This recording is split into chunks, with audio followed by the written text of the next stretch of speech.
On va parler de Darmanin cible les narcotrafiquants en prison. D'être notre invité, vous êtes ancienne juge d'instruction, magistrate honoraire.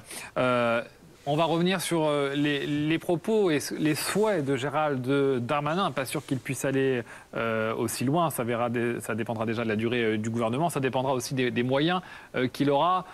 Il n'y a plus beaucoup d'argent, on l'a bien compris. C'est pas forcément à la mode, mais en tout cas, lui, il demande plus de moyens pour la justice, notamment pour créer des places d'isolement renforcées pour les narcotrafiquants, dit-il, au même titre, sur le même modèle que l'isolement renforcé des terroristes qui ont été arrêtés. Est-ce que c'est possible ? Oui, mais il y a dans les propositions de M. Darmanin, bon, il y en a de nouvelles tous les jours, il y a deux problèmes quand même. Il y a un léger problème législatif, puisque, vous savez, beaucoup des mesures proposées par le ministre nécessitent une loi. Et même en procédure accélérée, une loi, il faut à peu près 6 mois pour la voter, et donc pour que ces mesures soient mises en place, au moins. Et puis le deuxième problème, comme vous le dites, c'est les moyens. Donc les places qui sont proposées là pour les courtes peines d'emprisonnement, on estime que c'est à peu près 2 ans maximum en France. On appelle ça une courte peine. C'est la moitié des peines de prison, la moitié. Vous savez qu'il y a 80 000 détenus.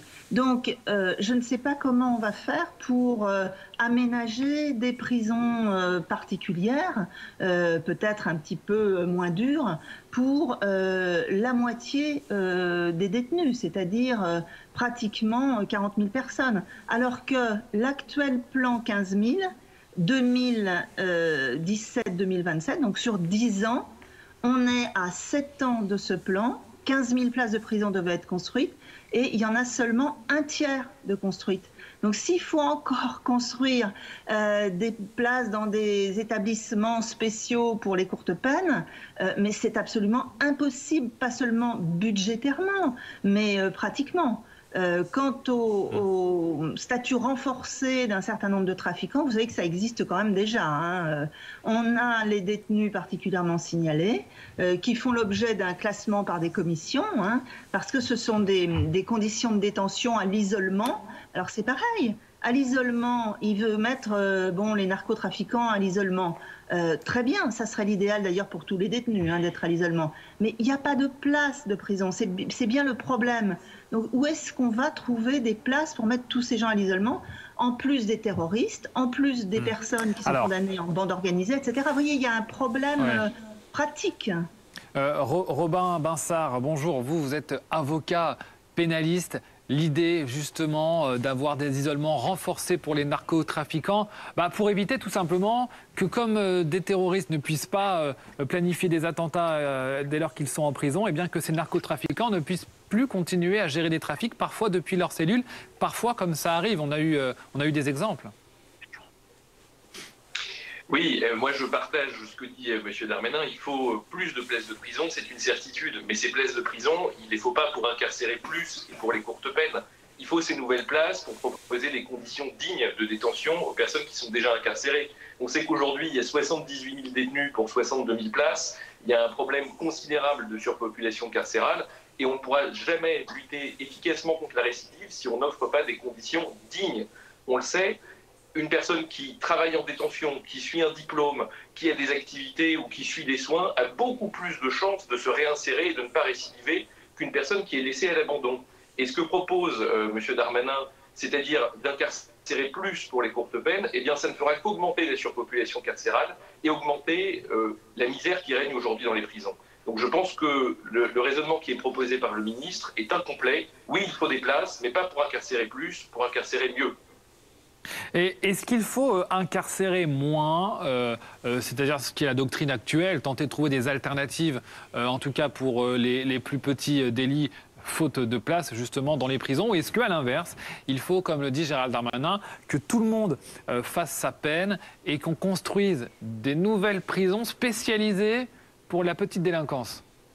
Mais justement, moi je voulais dire que en ce qui concerne la France, à la différence des autres pays d'Europe, l'Allemagne, l'Italie, l'Espagne, même l'Angleterre, qui réduisent le nombre de prisonniers.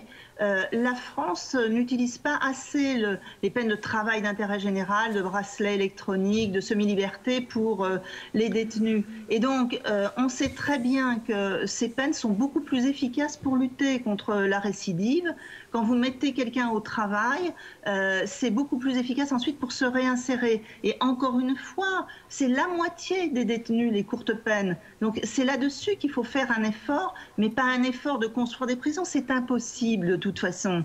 Un effort, effectivement, d'aménager les peines pour exécuter la peine, certes, d'emprisonnement, mais hors de la prison afin de réinsérer. C'est pas exactement donc ce que souhaite, en tout cas, ce que dit Gérald Darmanin, Robin Binsart, qui souhaite que toutes les peines soient exécutées, même, dit-il, de quelques jours.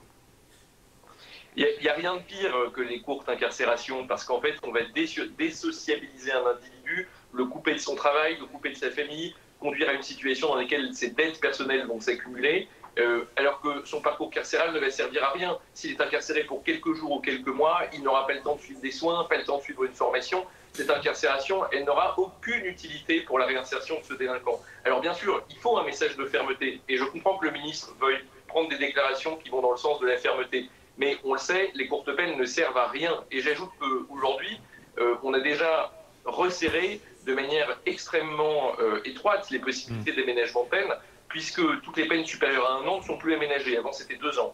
Donc, ce que nous propose le ministre, ça revient plus ou moins à dire qu'on arrête totalement les aménagements de peine. Et c'est dangereux.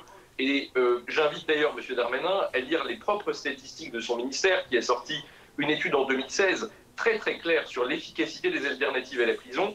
On sait que 37% des détenus récidives contre seulement 24% des personnes qui bénéficient d'une peine aménagée. C'est bien la preuve que la prison et le tout carcéral ne fonctionnent pas et que les alternatives, dès qu'elles sont possibles, dès que la personne ne représente pas un danger pour la société, doivent être préférées à la prison. Alors, je voudrais qu'on regarde ce reportage à présent, tourné pendant les fêtes, parce que le Père Noël semble aussi passer dans les prisons, pas l'officiel, en tout cas, ça se passe sans renne, sans traîneau, les livraisons se font par drone. Il y a près de 200 colis qui ont été projetés à Nantes pendant les fêtes. C'est un record qui illustre un phénomène qui prend de plus en plus d'ampleur. Marion Russell, Manon Montaillé. C'est un drôle de ballet de Noël qui s'est joué sous les fenêtres des détenus de la prison de Nantes-Carquefou à l'approche des fêtes. Jetés à la main ou acheminés par drone, plus de 200 colis ont atterri dans l'enceinte du centre pénitentiaire. On trouve de tout, essentiellement des téléphones et des produits stupéfiants en très grosse quantité. C'est davantage de moyens financiers qu'on a besoin, de sécurité passive avec des filets anti-projection et un brouilleur de drone, des brouilleurs de téléphone pour que les téléphones et autres soient totalement inutiles à l'intérieur des murs. Pour envoyer ces colis, les complices se placent à proximité des cours de promenade, comme sur ces chemins notamment. Sur les réseaux sociaux, ils sont nombreux à se vanter de ces livraisons et proposent désormais tout type de produits dans toutes les prisons françaises. Ma spécialité, moi, on m'appelle le roi des drones. Drogue, téléphone, shampoing, entrecôte, dorade. J'ai 12 drones maintenant et je livre dans à peu près 7 prisons dans toute la France. Une situation qui prend de l'ampleur mais loin d'être inédite, qui pèse sur le quotidien des riverains. On a eu beaucoup de passages dans nos jardins. J'ai des petits-enfants qui étaient souvent dans le jardin, je n'osais plus trop les laisser tout seuls. Et un jour, qui sont montés avec leur véhicule jusqu'en haut du jardin. Il a vu que je le regardais, ça ne lui a pas plu. Il m'a demandé ce qu'il fallait pas, je n'ai rien dit forcément. Mais c'est vrai qu'on est plus tranquille comme on était avant, quoi. Au total, ce sont 1200 téléphones qui ont été saisis dans le centre pénitentiaire de Nantes-Carquefou l'année dernière, tous entrés illégalement. Robin Binsart, juste un mot là-dessus quand même, parce que c'est quelque chose parfois qui rend dingue ceux qui voient ce genre de reportage, c'est-à-dire des personnes détenues en prison qui arrivent à se faire livrer des téléphones souvent, mais en réalité ça pourrait donc être n'importe quoi, dès lors que ça se fait par drone désormais. Ah mais ça, personne ne va s'en réjouir, personne ne va féliciter les détenus de faire livrer des marchandises par drone. Évidemment qu'il faut une répression pour ce genre de fait, mais je crois qu'il faut aussi prendre un petit peu de hauteur et se poser la question du pourquoi. On sait qu'en détention aujourd'hui, il y a moins d'1 personne sur 3 qui travaille. Ça veut dire que 2 sur 3 ont des parcours carcéraux qui sont liés à de l'oisiveté ou à de l'inactivité. Ce n'est pas acceptable. Il faut que les détenus puissent travailler, suivre des formations, qu'on investisse dans la réinsertion des détenus parce que c'est, on le sait, l'oisiveté qui crée la récidive. À partir du moment où les détenus sont livrés à eux-mêmes, sans la moindre activité et sans la moindre perspective d'amélioration de leur situation, comment voulez-vous qu'une fois dehors, ils ne récidivent pas? Moi, je crois qu'on se trompe d'ennemis. Bien sûr qu'il faut lutter contre les drones, évidemment que c'est scandaleux, mais il faudrait aussi réfléchir à un grand plan sur le travail en prison pour effectivement favoriser la formation et l'emploi chez les détenus. Un détenu qui travaille, c'est un détenu qui, on le sait, a beaucoup moins de chances de récidiver et beaucoup plus de chances de se réinsérer efficacement une fois sa sortie. Merci beaucoup Robin Binsart, merci également à vous Evelyne Sirmarin d'avoir été mes invités dans le live week-end sur BFM TV. Alors on va faire copier-coller. Et on va justement se rendre en Corée du Sud où l'on vous retrouve, Chloé Borgnon. On va faire pause et on va faire... on va prendre celui-là. Tac, tac, tac, tac. On va mettre les trafiquants, les narcotrafiquants. Voilà. Actualité.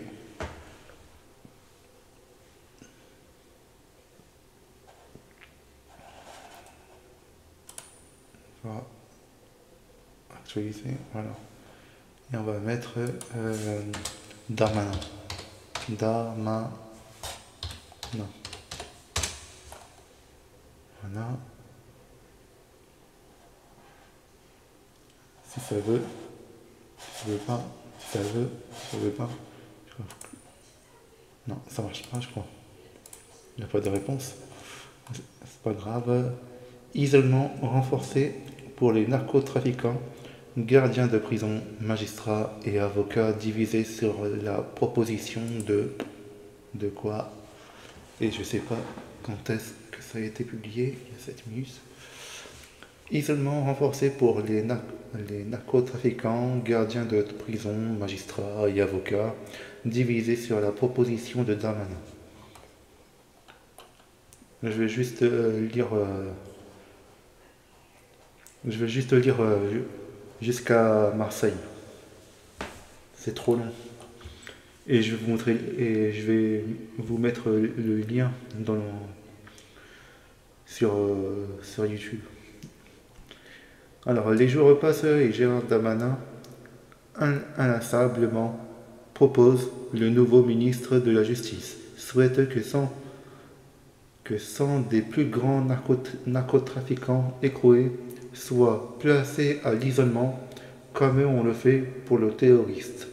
Dans une interview aux Parisiens publiée samedi 28 décembre au soir, il explique avoir demandé une liste à l'administration pénitentiaire de ceux susceptibles d'avoir des contacts à l'extérieur pour poursuivre leur activité criminelle. L'idée parfaitement impactée dans ce chiffre choc et tout rond n'est pas complètement nouvelle. La gestion de ces détenus est même devenue un enjeu politique brûlant depuis l'évasion meurtrière de Mohamed Amra le 14 mai, soupçonné d'avoir commandité un meurtre lié aux narcotrafiquants à Marseille. Le directeur de l'administration pénitentiaire, le service public du ministère de la Justice chargé de l'exécution des décisions de justice en matière pénale, a ainsi adressé dans une circulaire du 10 octobre consultée par Libération une série de recommandations aux directeurs interrégionaux des services pénitentiaires. Il est fixé 3 priorités. Une meilleure identification et connaissance des profils, une orientation plus systématique vers des lieux d'écrou adaptés et un renforcement de la sécurité de ces établissements et tout particulièrement des quartiers d'isolement. Dites-moi dans les commentaires si la vidéo vous plaît. Abonnez-moi à ma chaîne YouTube, Twitch, TikTok et Instagram. Abonnez-moi à ma deuxième chaîne de YouTube. Mettez la cloche pour ne rien rater et je vous dis à la prochaine.